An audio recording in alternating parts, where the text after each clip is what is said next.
Hi. In this video, we'll walk you through the steps of generating billing reports. To view the reports, just click on Billing in the main menu and then select Reports. Upon clicking, you will be redirected to the Reports page, where you'll discover various reports such as accounts reports, expenses, matters-related reports, and more.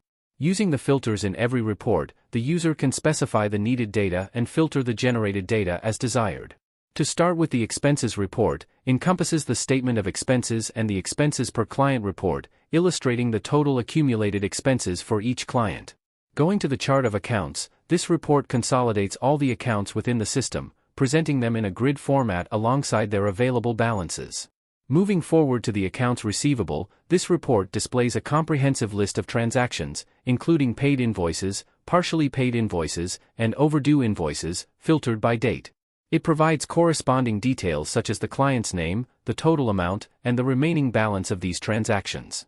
Additionally, you can utilize the aging report, which categorizes invoices by either their invoice date or due date. Likewise, the accounts payable report presents a detailed list of bills, including paid bills, partially paid bills, and overdue bills, filtered by date. It includes corresponding details such as the supplier's name, the total amount, and the remaining balance of these transactions.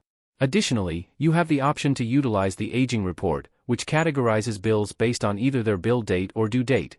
When it comes to statement reports, you have the account statement, which provides a comprehensive overview of the chosen account, filtered by date, account name, and currency, the income statement, which reports a business's revenues, expenses, and overall profit or loss for a specific period of time, and other reports like the balance sheet, trial balance, etc.